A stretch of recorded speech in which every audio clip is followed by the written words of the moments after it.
L'évangile de la gloire du Dieu béni. 1 Timothée 1,11. L'évangile de votre salut. Éphésiens 1,13. Le mystère de l'évangile. Éphésiens 6,19. Les tribus ne signifient pas tous Israël. 3 fois par année, tous les hommes d'entre vous se présenteront devant l'Éternel, ton Dieu, dans le lieu qu'il choisira. Deutéronome 16,16. C'était une représentation dans Jérusalem à Sion pour servir de témoignage pour le reste du peuple, partout où il résidait. Et Sion, c'est précisément cette représentation de la pensée de Dieu en faveur de tout son peuple, de quelque chose de plus plein, saisi par certains, pas plus méritants pour cela, mais qui, eux, l'ont choisi et qui sont prêts à en payer le prix et à marcher dans cette voie. Dans ces quelques-uns se trouve la pensée de Dieu, dans une plus grande plénitude, pour le bien spirituel du reste de son peuple. J'aimerais vous conduire vers d'autres passages de l'Écriture qui se trouveront dans les prophéties d'Ésaïe. Enveloppe cet oracle, scelle cette révélation parmi mes disciples. J'espère en l'Éternel qui cache sa face à la maison de Jacob. Je place en lui ma confiance. Voici, moi et les enfants que l'Éternel m'a donnés, nous sommes des signes et des prodiges en Israël, de la part de l'Éternel des armées qui habite sur la montagne de Sion. Ésaïe 8, 16, 18. Puis il regardera vers la terre et voici, il n'y aura que détresse, obscurité et de sombres angoisses. Il sera repoussé dans d'épaisses ténèbres. Ésaïe 8, 22. Mais les ténèbres ne régneront pas toujours sur la terre, où il y a maintenant des angoisses. Si les temps passés ont couvert d'opprobre le pays de Zébouloun et le pays de Naphtali, les temps à venir couvriront de gloire la contrée voisine de la mer, au-delà du Jourdain, le territoire des gentils. Ésaïe 9, 1. Le peuple qui marchait dans les ténèbres voit une grande lumière sur ceux qui habitaient le pays de l'ombre, de la mort. Une lumière resplendit. Ésaïe 9, 2. Le verset que j'aimerais particulièrement voir, c'est le verset 18 du chapitre 8. Nous sommes des signes et des prodiges en Israël. Ces passages vous donnent le contexte de ce verset. Le peuple du Seigneur, en général, ne voit pas. Il ne voit pas la grande révélation que Dieu lui a donnée concernant leur gloire et leur vocation. Est-ce que vous contesteriez cela aujourd'hui? Ce n'est pas une critique, ce n'est pas un jugement, c'est une de ces choses que nous n'aimons pas beaucoup dire. Il est si facile de trouver des défauts et de faire état des choses qui ne vont pas. Vous pouvez faire cela sans jamais parvenir à tout épuiser. On peut très bien ne pas aimer faire cela et cependant y revenir sans cesse. Les enfants de Dieu ne voient pas la grandeur de son dessein en Christ, l'immensité de ce qui procède des conseils éternels.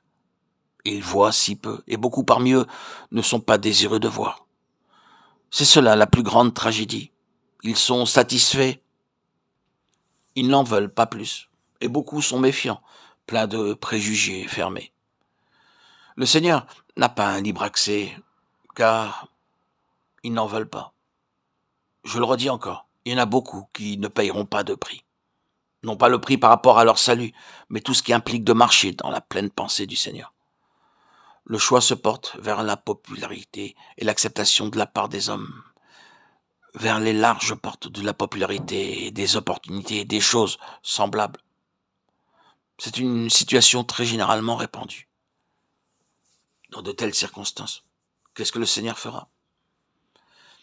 Il lèvera dans un groupe de croyants un instrument prophétique. Dans le cas qui nous préoccupe, c'est avec l'individu, le prophète, qu'il commencera. Il suscitera un instrument prophétique qui caractérisera sa pensée. Vous savez bien que le titre du prophète, c'est Fils de l'homme, et que c'est une expression qui signifie toujours représentation. Il prend l'aspect de la forme d'homme dans le chérubin, des 4 êtres vivants en forme d'homme, c'est-à-dire en représentation du Fils de l'homme. Il connaît la pensée de Dieu pour son peuple. Il a les pensées de Dieu en plénitude. Dans les jours d'ombre, d'obscurité et de déclin, Dieu suscitera un tel instrument. Et maintenant, nous pensons à cela dans le sens corporatif.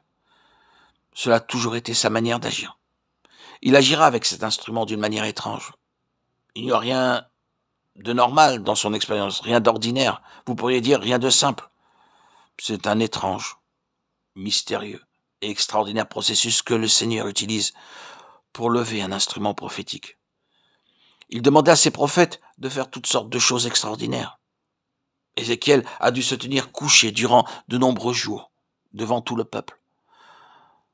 Premièrement sur son côté gauche et ensuite sur son côté droit. Et les gens, le regardant, disaient « Que fait cet homme ?» Il est fou. Mais cela constituait son message. La voix d'un vase pour ce dessin n'est pas une voix directe, comme les hommes l'appellent. C'est une voix inhabituelle. Les expériences d'un tel vase sont tout en dehors des schémas habituels. Et les gens qui sont concernés très souvent ne peuvent pas être compris. Vous pouvez écrire certaines choses concernant l'œuvre de Dieu et l'instrument de l'œuvre de Dieu. Et tout est clair et direct. Mais que Dieu manifeste quelque chose de cela et vous ne pourrez pas l'expliquer. Toutes sortes de questions se posent. Qu'est-ce que tu fais? Qui es-tu? Qu'est-ce que tu cherches? Nous ne le comprenons pas. Et chaque problème rencontré par cet instrument est une indication du dessein particulier pour lequel l'instrument est appelé. Moi et les enfants que l'Éternel m'a donnés, nous sommes des signes et des prodiges en Israël. Ici, nous avons un vase et les enfants représentent tous les aspects, les manifestations, les problèmes de ce vase. Comment est-ce que je pourrais expliquer cela? Dans le cas d'un vase qui est maintenu par Dieu pour un dessein particulier, chaque moyen employé, chaque méthode suivie, chaque partie de l'œuvre qui est réalisée le sera en gardant la pensée divine au centre de tout. Et ce sera l'indication que ce n'est pas quelque chose d'ordinaire, mais quelque chose d'extraordinaire, d'inhabituel qui se fait.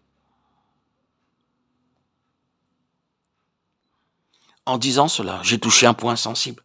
Je suis sûr que beaucoup parmi vous perçoivent où je veux en venir, mais je dois l'expliquer. S'il vous plaît, ne pensez pas que je critique. Je reconnais cela et permettez-moi de dire encore avec une certaine insistance que Dieu emploie des moyens différents et des instruments pour des desseins différents et que l'on ne doit pas essayer de conformer chaque instrument et vase que Dieu utilise dans un même moule, un dessein, une pensée, une direction. Quand l'Église, en tant qu'Église, ne remplit pas sa fonction divine qui consiste à porter l'Évangile à ceux qui ne sont pas éclairés, Dieu lève des vases pour le faire. C'est pourquoi vous avez beaucoup d'institutions. Nul d'entre nous n'oserait dire que Dieu n'a jamais utilisé tout cela, qu'elles sont au dehors de sa pensée et de sa considération. Nous serions en train d'affirmer une contre-vérité en suggérant une telle chose. Il a employé cela, et il l'emploie. Il a aussi employé beaucoup d'autres choses pour réaliser ses desseins. Cependant, cela ne signifie pas un seul instant qu'il s'est départi de sa véritable pensée originelle, essentielle, quant à la manière et par quels moyens les choses doivent être faites. Il reviendra toujours, s'il le peut, pour faire de l'Église son vase, et tous les autres moyens seront limités. Si cela doit conduire à la plénitude, il faudra revenir à son idée originelle. Ne pensons pas que les choses que Dieu a employées, il ne les a pas utilisées en réalité, et qu'elles sont mauvaises. Mais quand Dieu cherche à obtenir ce vase,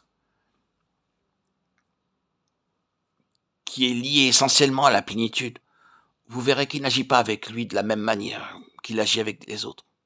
Et vous trouverez qu'il ne lui permet pas d'employer les moyens et les méthodes que d'autres sont autorisés à employer. Dans le cas précis de ce vase, toutes ses activités, ses difficultés, ses fils,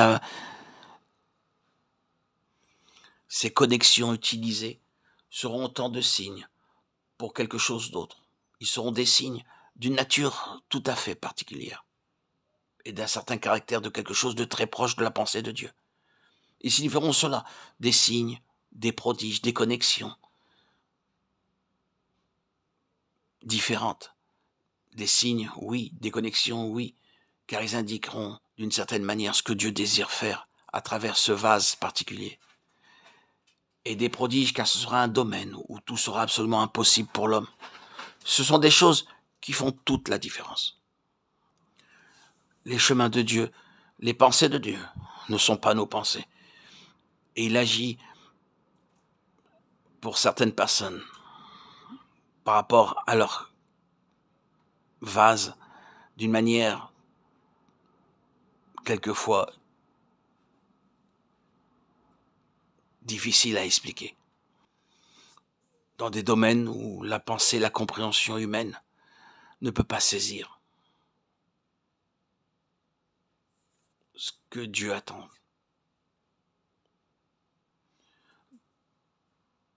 De ce vase qu'il veut façonner.